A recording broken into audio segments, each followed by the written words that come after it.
Hi there, I'm Jen, this is Remembered Reads, and this is going to be a review of two low waste, lower waste, zero waste type books.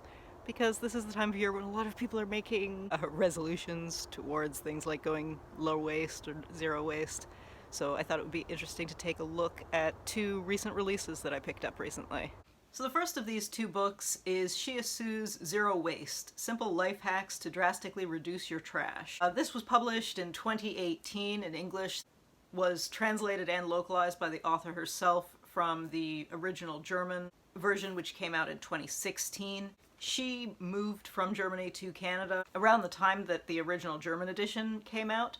The reason that I found out about this is because I saw some interviews that she gave where she talked about some of the differences in basically the accessibility of bulk shopping in Canada versus in Germany, because bulk shopping is quite common here, or chains like the Bulk Barn where you can go in and buy package-free products with your own containers and whatnot. The setup of the book is very magazine style, so you have highlighted sections, lots of contrasting fonts, lots of photographs. It is an attractive book, and in line with the content, it does promise that it's printed on sustainably sourced paper using vegetable inks.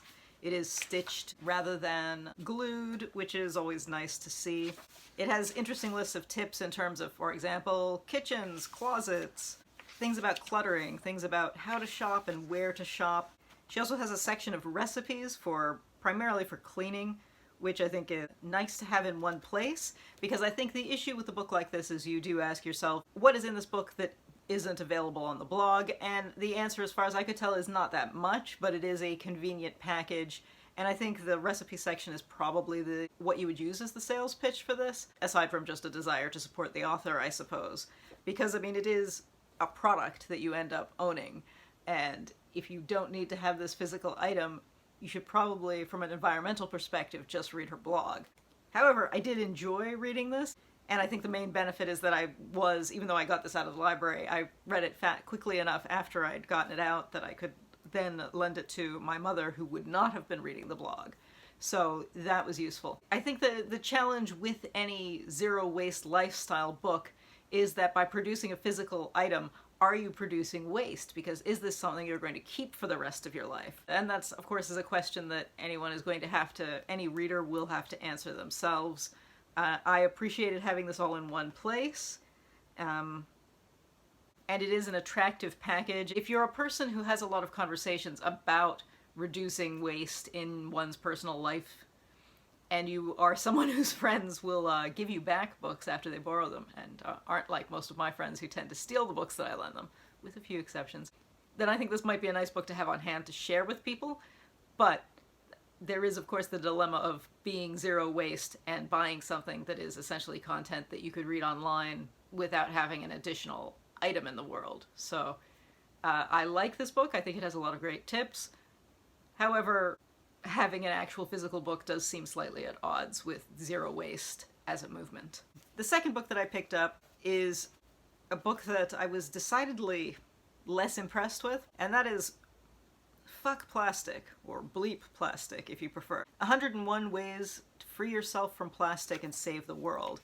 This is, again, a book that is printed in a very environmentally friendly style, although it is glued, it's not stitched, so probably not to the same extent as the other book.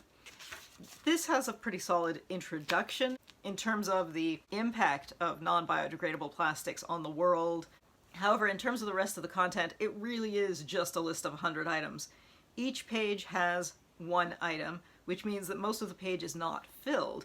There are some simple illustrations, but only on every other page, and it felt like a waste of paper. I felt like this, unlike the other one, is not necessarily a zero waste manual as much as it's a plastic reduction manual, but it still feels unnecessary because it's literally just a list of items. I felt sorry for the trees that were used in printing this. It feels like something that maybe you would give to someone as a gift, but again, if someone is looking to reduce their overall environmental impact, do they want a book like this? This baffled me even more than the other book, because that I can see wanting to have everything, especially the recipes, on hand in a single book. But this list I mean, you could have a list like this on BuzzFeed. It's very simple, and I saw almost no point to it.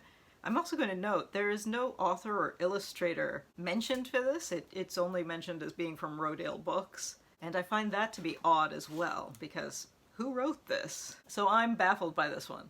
It's listed as self-help green lifestyle, but how green is it if you have this book that is literally 3 times as long as it would need to be if you even use the whole pages? It's just a bizarre thing to have something that is theoretically green living, and it has so much waste to it. It's kind of ridiculous. Anyway, if you've read either of these, I'd love to hear what you thought of them, and if you have bought, borrowed, read, whatever, other green living or environmentally friendly lifestyle type books, I'd love to hear which ones you liked, didn't like. Are you equally as confused as I am about the issue of having books which are extra items about topics like reducing the number of items produced? Because, yeah, I found that a little odd. Anyway, that's it for now. Ciao.